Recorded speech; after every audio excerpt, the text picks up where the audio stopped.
kapayapaan,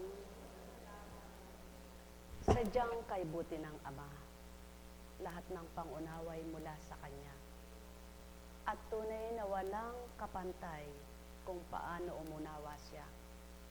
Kaya't kung siya ay mararamdaman at tuwirang kikilalanin at ganap masusumpungan ang kanyang kalooban, unaway ika'y babahagingan.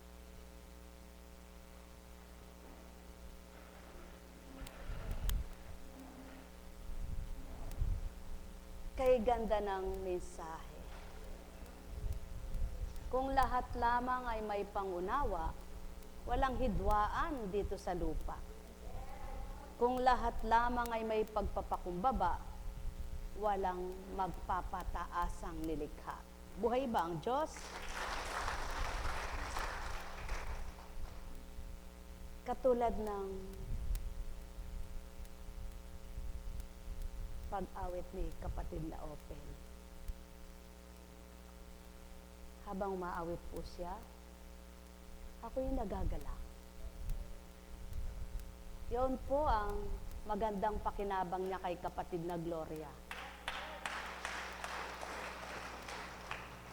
Kaya sabi nga po, hindi man makita una hanggang sa magluwat ang ginagawa ng mabuti ng kapwa mo,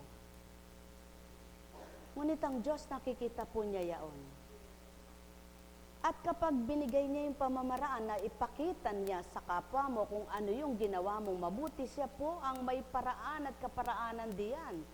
Kaya tingnan niyo po ngayon, nakita yung katotohanan na si kapatid na Opel pala'y pwede na nga ang choir. Buhay po ba ang Diyos? Sabi ko nga'y, aba, boses man na itutuwid. Buhay po ba ang Diyos? At yun po ang pawang totoo. Eh, siyempre po, mula bata, magkakapitbahay kami, magkakasama kami. Di, kilala po namin ang bawat isa, no po? At alam namin ang bawat isa. Ang kakayahan, yung nagawa, at gagawin pa nila. Kaya ibig sabihin lamang, kapag ka nakita mo nga, maaari mong masabing talagang totoo ang Diyos na kumikilos sa buhay ninyo. At yan po ang pawang katotohanan. Kaya, napakahalaga po ng ginagampanan ng bawat isa na kapwa-tao. At dapat po ay makita yaon ng mga kapwa-tao. Na kung minsan, may kapalpakan man bilang tao, sabi nga, may kamalian man, huwag na yun ang pagmamasdan. Ang pagmasdan na lang, yung pagsusumakit at pagsusumikap ng bawat isa. Kaya bilang Apo Kunching ay hindi ko naman po sinasabing tularan nyo ako. Tulad nga ng sinabi ni Among parang may mga tao kung magsalita, parang wala nang magaling kundi sila Totoo po yan. Minsan ay mahirap una mo yung karunungan sa'yo Kaya bilang Apo Kunching, sabi ko nga po, kapag nakinig ka, talagang matatangay ka. Ngunit huwag mo pakinggan, ang pakinggan mo yung Diyos Ama. Halimbawa nga po, yaong alam nyo namang hindi pare-parehas ang damdamin, ang kaisipan ng tao, no? May mga kapatiran, halimbawa po, no? Hindi po ako nagpapatama at huwag naman magpatama ang bawat isa, sapagkat hindi sa Diyos siyang pagpapatama. Ang pananalita pong tama, diretsuhan para sa lahat, hindi sa ilan. Tama po ba? Nawa po ay pag mayroong matagal hindi nakita, mayroong pong hindi kayang dibdibin Mayroong hindi kayang tanggapin. Tulad nga nung naidaing sa akin ng isa, paano naman po ka akong pupunta doon pag naman po ka akong pumunta doon Allah, ano ba naman yan?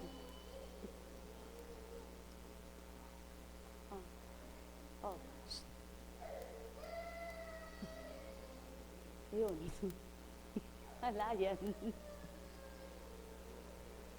Ay sasabihin po, Eka, mabuti naman, Eka, dumating ka pa. Kung hindi naman po, Eka, gano'n ang pasalubong sa akin, mabuti naman nakaalala ka pa.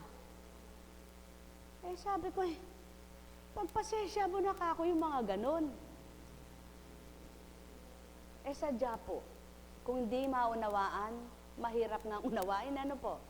Ngunit para magkaisa na lang po at magmagandang loob ang bawat isa, wala na po yung ganong batian. Kundi, pag nakita mo yung kapatid mo, tumawa ka na lang. Buhay po ba ang Diyos? Tanda nang masaya ka at nagkita kayo. Hindi yung parang may panunumbat. Tama po ba? Nawa po, ito nang maging ugali ng bawat isang kapatirang divine mercy. Ibahin naman po natin. Ibahin natin yung ugali sa iba. Sapagkat kung doon sa iba'y nagagawa yung gano'n, nakikita yung gano'n, naririnig yung gano'n, nawa po dito itama natin. Sadyang hindi tamang pakinggan. Sadyang hindi napakagandang pakinggan. Sapagkat kung mataas ang ere, yung ego nila'y tinatamaan, magkakahiwalay talaga kayo. Ngunit kapag nakakaunawa, mararamdaman yun na hindi masama ang sinasabi mo, dapat maunawaan nga nila, magkaunawaan kayo. Paano nga po kung hindi tama sa pandinig? At ang kalooban ay sa halip na napaamo mo, lalo pang galit mo. Kung minsan naman po sadyang may taong ang sinasabi mo'y kay ganday minamasama mayroon naman kay buti ng pinakikita mo, hindi makita'y kabutihan ang nakikita yung mali at yung masama. Iba-iba nga po ang pananaw at pandaman ng tao. At siyaon ang sinasabi ng Kristong, kung may pandinig kayo'y nakarinig kayo, sapagkat kung naunawaan ang sinasabi, wala sanang humatol ng kung ano-ano. Wala sanang humusga, wala sanang naging tampalasan, sapagkat naramdaman nila kung gaano ang katapat niyang paghahandog at pagiging makatotohanan. At gayon po ang tao. Mahirap tumanggap, mahirap umunawa kapag nasa pagkatao kang isip. Ngunit at pasubali, kapag ang Espiritu ang naghari, walang hindi ka maunawaan sapagkat pinaaabot ng Espiritu ng katotohanan ang dapat mong abutin. Kaya't ang mahinay palakasin at ang marupok ay patatagin, wika nga niya. Nang dahil nga hindi lahat ay pantay-pantay ang kapangyarihan at katalinuhan. Sa makatwid, binahaginan ka ba ng Espiritu at may bahagi ba sa iyo ang Espiritu? Taglayin mo yaon. Kung ano ang uring Espiritong binahagi sa iyo at nabahagi sa iyo, isabuhay mo yaong Espiritong iyon. Paano mo maisasabuhay? Kung nagbibilang tao ka. Hindi mo kayang isabuhay ang Espiritu Santo sa buhay mo kapag nagbilang tao ka. Kaya't upang maisabuhay mo ito at maging ganap sa buhay mo, maramdaman mong puspos ang kalooban mo ng damang-dama mo'y Diyos na totoo. Buhay ba ang Diyos? Kaya, yung pangangatwiran ay sa tao lang.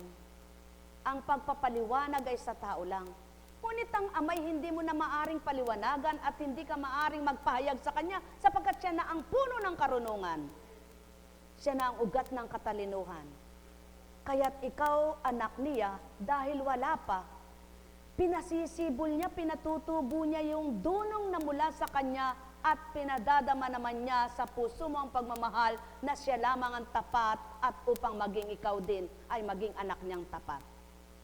Kaya ang bawat katauhan na nagsisilbing liwanag ay banal na Espiritu, mapapatotohanan ng bawat isa ang liwanag ang nasa kanila sapagkat ang pangunawang yaon ay bukas ang diwa nila.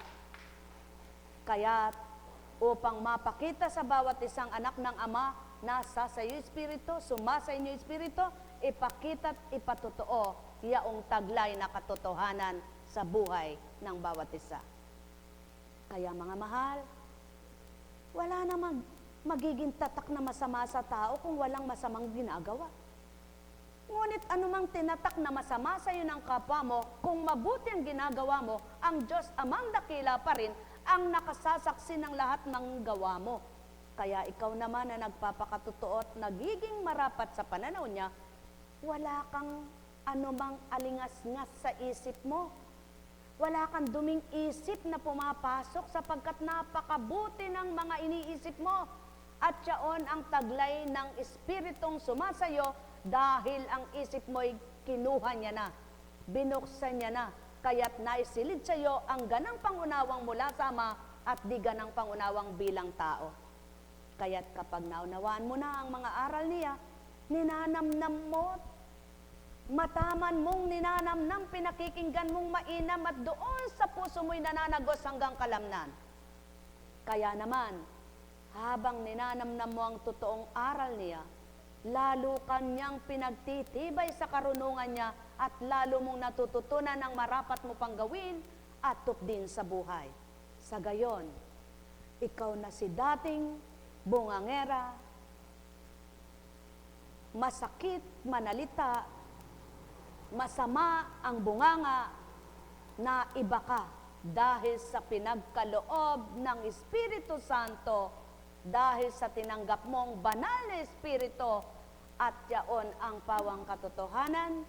Kaya't ang mga nagtataglay niyon, may bagong silang na tawag at tinatawag silang bagong silang. Yaon nga ang isinilang sa Espiritu ng katotohanan.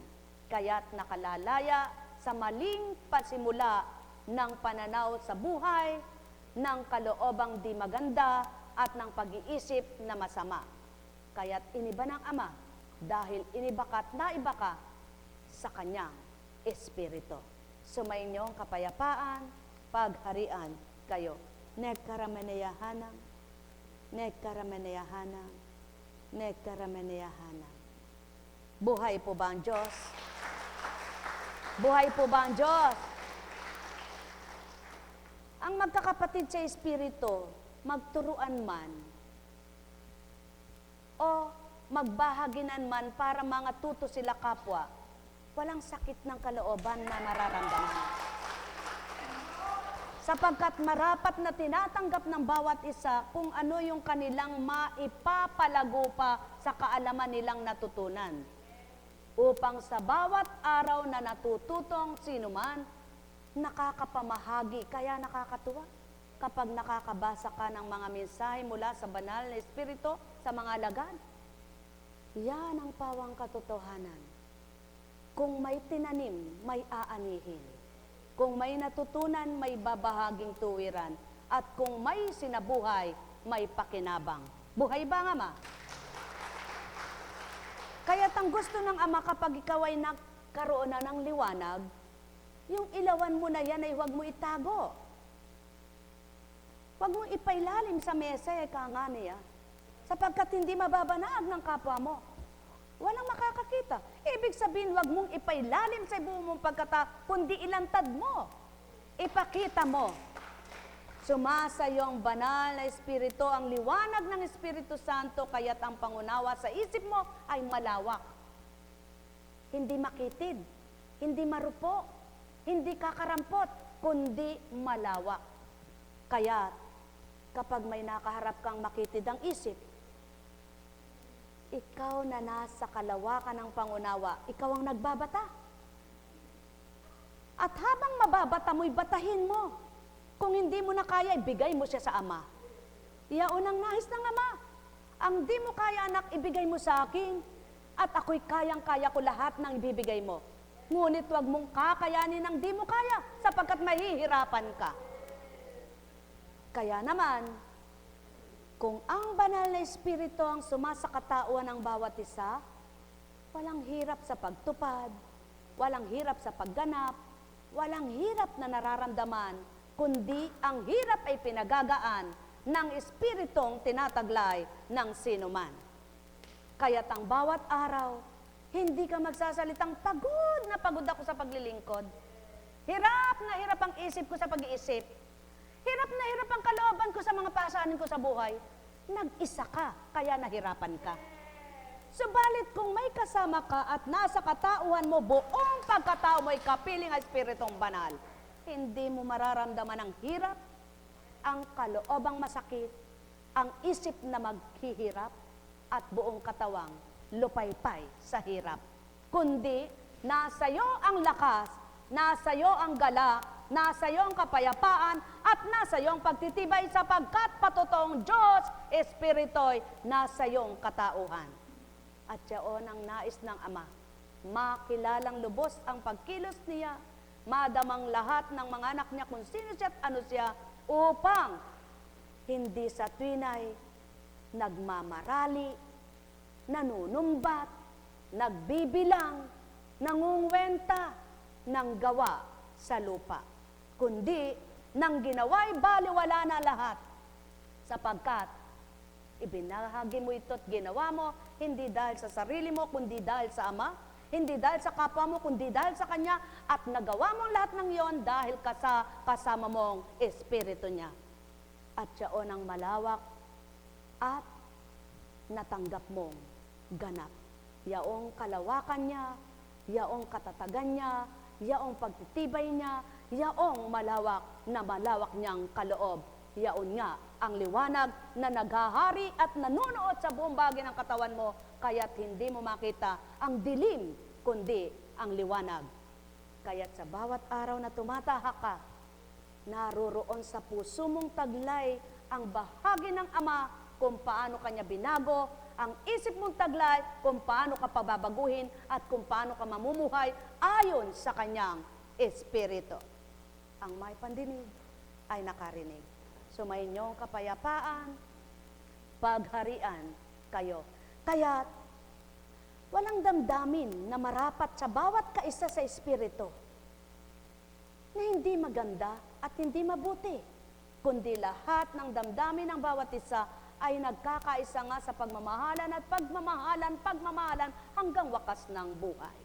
At yaon ang sinasabi ng Ama, kilalanin niyo ako, at kapag nakilala niyo ako'y nakilala niyo ang anak ko, at ang kumilala sa anak ko'y nakilalay ako. Kaya't nang makilala niyo kapwa kami iisa sa Espiritu, kayo rin, mga anak ko'y nakadama na totoo. Sumainyong kapayapaan, pagharian kayo ng tuwiran, malubos ang inyong kagalakan, masyahan kayo ng lubusan. Ang may pandinig ay nakarinig. Bakit mo pahihirapan ang isip mo? Yamang batid mo'y Diyos sumasayo. Bakit ka masasaktan sa damdamin mo? Yamang batid mong pinagaharian ka nito. Bakit ka mangungumpisal sa sarili mo? Ba't hindi sa Ama ka doon dumulog at nang ikay mapatawad?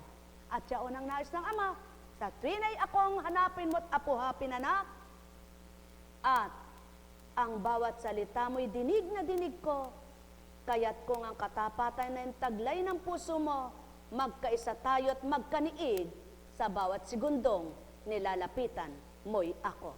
Sumainyong kapayapaan, pagharian kayo. Nekkarameneyahanam, at yaon ang patotoo. Kapag anak ka ng Ama, Espiritu niya'y sumaiyo, sa dating lampang katawan mo, marupok at mahinang manindigan ka bilang tao, hindi mo mawarit, di mo matanto, bakit iniba ka nga niya. Nekkarameneyahanam. Kaya't nang sumibol ang liwanag sa iyo, ang nais ng Ama'y magningning ito, huwag maging undap-undap lamang, kundi mapagningas pa, yamang siya'y buhay na nagkaloob sa bawat isa. Ang bawat araw ay pakinabang, maging buong magdamagman, kaya't kung Ama'y kapiling sa pamamagitan ng Espiritu niya, walang hindi makaririnig. Ang may pandinig ay nakarinig. Nekkarameneyahanam.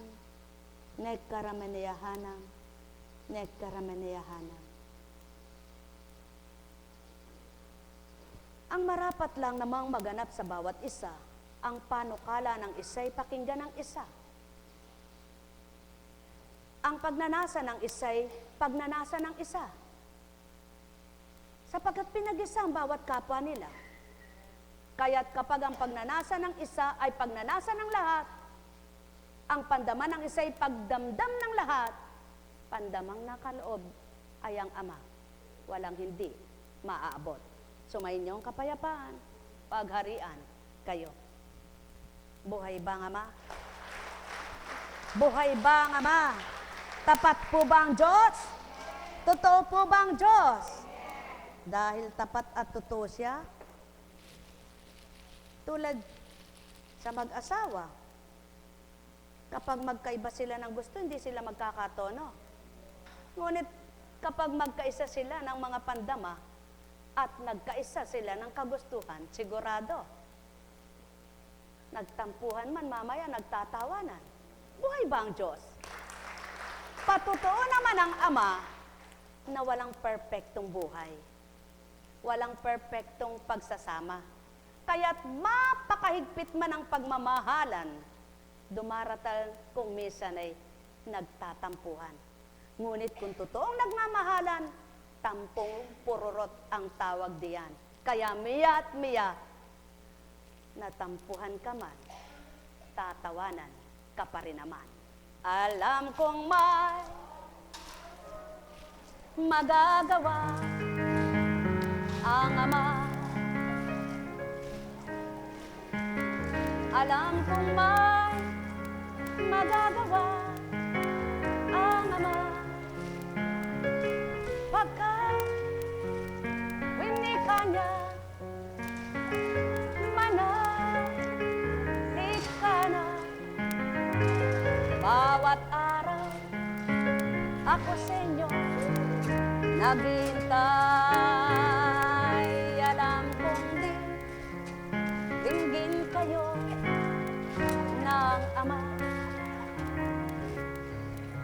Alam kong dinggin kayo ng Ama.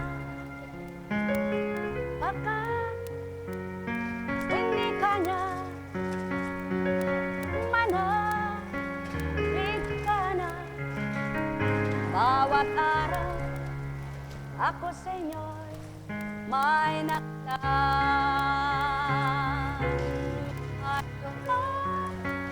Magandang mangyayari sa inyo, aking mga minamahal. Mayroong magandang mangyayari sa inyo, manalig, umangkin at tanggapin. Alam kong may magagawa ang Ama. Alam kong may magagawa ang Ama. Pagkat winika niya, manahik ka na. Bawat araw ako sa inyo may nakalaan. Mayroong magandang mangyayari sa inyo, aking mga minamahal. Mayroong magandang mangyayari sa inyo, manalig, umangkin at tanggapin. Alam kong may magagawa ang Ama. Alam kong may magagawa ang Ama. Pagkat winika niya, manahik ka na. Bawat araw ako sa inyo may nakalaan. Mayroong magandang mangyayari sa inyo, aking mga minamahal. Mayroong magandang mangyayari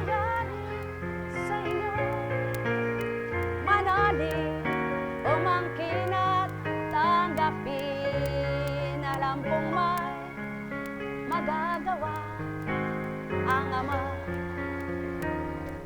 Alam kong may magagawa ang Ama. Wakas, winika niya, manalig ka na. Bawat araw, ako sa inyo may nakalaan. Mayroon ka magandang mangyayari sa inyo, aking mga minamahal.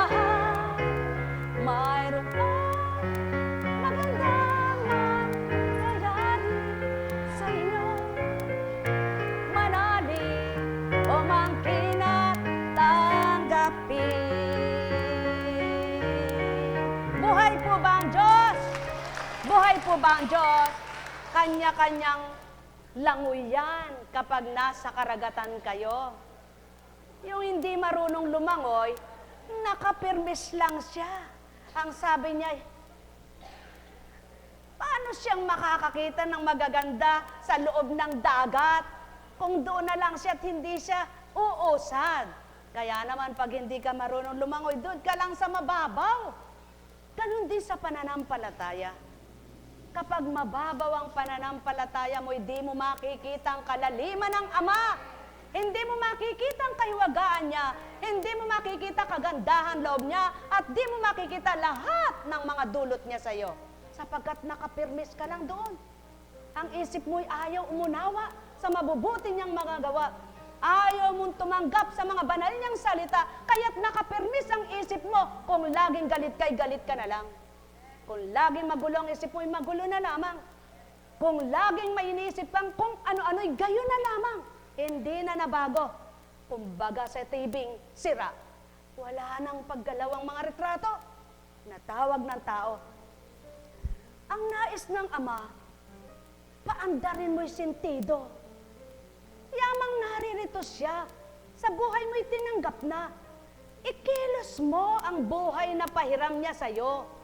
Gamitin mo sa kapakinabangan ng kaluluwa mo at katawan mo. Hindi lamang ng pangsanlibutan at mangpita ng laman, kundi yaong makikinabang ka hanggang wakas ng buhay mo. Sapagkat yaon ang layo ng Ama, ang pinahiram niyang buhay ay isulit mo ng mainam. Hindi yaong binigay niyang may inam at kay naman nang ikay mamatay ay baliwala ang buhay. Sapagkat hindi mo maibibigay sa Kanya nang may kalinisan ang iyong kaluluwa. Kaya't ang layon at nasa ng Ama, mabuksan kang anak niya, makaunawa ka sa Kanya, matutunan mo siya, maramdaman mo siya. Wag lang ang dinadama mo'y sarili mo. Wag lamang ang nararamdaman mo'y sakit mo. Hindi mo na naramdaman ang sakit ng kapwa mo. Ang sakit lamang ng sarili mo siyang alam mo. Alamin mo naman ang para sa kapwa mo. Damhin mo naman ang para sa Aba, upang kapag naganap ito, pang-unawa ay daratal, bubuhay sa iyo ng may galak at kapayapaan. Mahal na mahal ko kayo. Tuwiran kong tinuturan, mahal na mahal ko kayo. Ama, sadyang napakahirap unawain ang iyong mga aral kung ganang pagkataong magninilay-nilay. Subalit nang dahil ikay Espiritong Banal na sa tao'y inangkop mong lubusan, ang matwid mong salita at tama mong gawa, sa nawang makita sa lupa, upang huwag maging sarado ang diwa at patuloy na nawawala ang kabutihang gawa. O aking Ama, batid mo ang lahat, tumpak at marapat, ikaw ang pagmumulan, bahaginan mo ang iyong mga anak, at tuwirang maramdaman, ikay buhay na buhay. Nek karameneyahanam, nek karameneyahanam, nek karameneyahanam. Buhay ba ang Diyos? Tapat po ba ang Diyos? Totoo po ba ang Diyos? Kaya nga, yung mga mentally retarded ay hindi mo pwedeng dikdikin para makaunawa. Ngunit ikaw na normal. Kailangan gawin mo magsumakit, magsumikap, na unawain ang mabuting salita, ang mabuting gawa ng Ama upang matawag kang normal na anak niya, hindi abnormal nang isinilang ka. Buhay ba ang Diyos? Buhay ba ang Diyos? Kaya mga minamahal, ang sabi nga, mahirap gisingin ang nagtutulog-tulugan, mahirap kumilos ang pilay, mahirap makarinig ang bingi, mahirap makakita ang bulag, mahirap makadama ang patay. Kaya't kung binibilang niyong kayo'y may liwanag ang pananaw, may pandinig, at kayo'y buhay, mararamdaman niyo ang Diyos Amay suma sa inyo. Pagharian kayo. Buhay ba ang Diyos? Buhay ba ang Diyos? Tapat po ba ang Diyos? Totoo po ba ang Diyos? Kaya, sabi nga niya, wala mang makalirip ng aking salita maliban ako, ngunit ang aking espiritong pinagmulan ay ako, binahagi ko sa inyo nang makaunawa kayo. Kaya't patotohanan po ninyo, banal na espiritu ang suma sa inyo. Pagpalain kayo sa pangalan ng Diyos Ama, Diyos Anak, Diyos Espiritu Santo, magsihayo kayong may galak sa puso nyo. Tandaan ninyo, sadyang mahirap ang masaktan ka. Ngunit, huwag ang sakit na yan ang laging paghirapan ng isip at kalooban mo. Kundi, alalahanin mo may Ama, ang lahat ng sakit at dusay, kayang iparang niya. Kaya't kung paano ang pangunawa ay dinatal sa iyo, yaw ng simula at pamamaraan niya para magluwag ang damdamin mo. Kaya't damhin mo sa tuwin ang pagmamahal na binigay niya upang di mahirapan ang kaloob-looban mo. Sa gayon ang pagpapalang pangunawa at pagmamahal sa iyo'y babahagi niya at may galak na sisibol sa puso mo, magaang-magaan mong itatawid ang bawat maghapon at magdamag sapagkat batid mo, lahat ng pagpapala ay mula sa Kanya. Pagpalain kayo. Ay, buhay po ba ang Diyos? Buhay po ba ang Diyos? Tapat po ba ang Diyos? Kaya sa inyo pong lahat, huwag naman parang asal bata na, halimbawa, kinalabit ka. Ano ba? Ba't nangangalabit ka? Kinalabit ka ulit. Ano ba? Ba't nangangalabit ka? Yung pala pipi kumakalabit sa'yo. Eh, ba't galit ka agad? Eh, sana man lang sinabi mo, bakit mo ako kinakalabit? Di po ba? Eh, yung galing taong gayon, di ba? Halimbawa, tumititig sa kanya, Hoy, bakit mo ba ako tinititigan ng masama? Hindi sumasagot. Hoy, bakit mo ba ako tinititigan masama? Yung pala'y bulag, diretso lang ang titig. Gayon ba ang taong may isip? Dapat, pinagdililayan niyang ganap. O halimbawa, pilit mo sinisiksik sa kapwa mo yung gusto mo ay ayaw naman niya. Hindi niya maabot, ikaw pilit mong pinaabot. Huwag gayon. Intindihin mo sa kawalan niyang pangunawa. Intindihin mo sa wala niyang pagtanggap. Ibigay mo sa Ama nang hindi ka mahirapan. Ang hirap sa tao, pag mayroon siyang taong gustong baguhin at magbago, pinahirapan niya isip niya. Hindi ka makakapaghulagpo sa hirap mong iyan. Ibigay mo siya sa Ama at magkaisa kayo ng Ama. Pagkatapos mo siyang ibinigay sa Ama, makipagtotoo ka sa Kanya. Pagkatapos mong nakipagtotoo, gamitin mo si katapatang bahagi niya. At nang mapakita mo sa Kanya, tapat at totoo kang anak niya, nang pinagkatiwala mo inanalig ka, hindi mo namamalayan. Gumagana ang pakiramdam mo, nagliliwanag at pangunaway sumayo sa kaisipan mo, at isang araw nakita mo, nagtaka ka pa. Aba, kahit tagal kong pinaghirapang dinik-dik-dik-dik ko pa itong batang ito. Ngayon pala'y nagbago nung aking kilamimutan. Eh, paanong hindi? Tuwang-tuwa sa iyo si kalaban nang dinidik-dik mo siya. Ang sabi niya, ganyan ka pala ha, yan pala ang kahinaan mo, gagawin ko pa yan. Nung kinalimutan mo't iniwanan, ang Ama hinanap mo at nasumpungan. Aba, ang Ama rin ang nagpakawala at nagbigay kalayaan sa iyong pagdurusa. Buhay ba ang Ama? Mga minamahal, yaon ang nais ng Ama, ang pangunawa. Kapag naunawaan mo nang may magagawa siya, kapag naunawaan mo nang makapangyarihan siya, kapag naunawaan mo nang nasa kanyang liwanag, kapag naunawaan mong mapagmahal siya, kapag naunawaan mong dakila siya, kapag naunawaan mong imposible na gagawa niyang posible, manalig ka na. Sapagkat naunawaan mo na kung sino siya at ano siya, Diyos na tinatawagan mo, kaya ibigay mo ang tiwala sa Kanya. Sa gayon, hindi mo namamalayan kung paano ka nagtiwala sa Kanya, ibinuhos naman niya sa iyo ang pagmamahal niya. Mga minamahal, pagpalain kayo, magsihayo kayong may gala sa puso nyo. Tayo na sa Antipolo.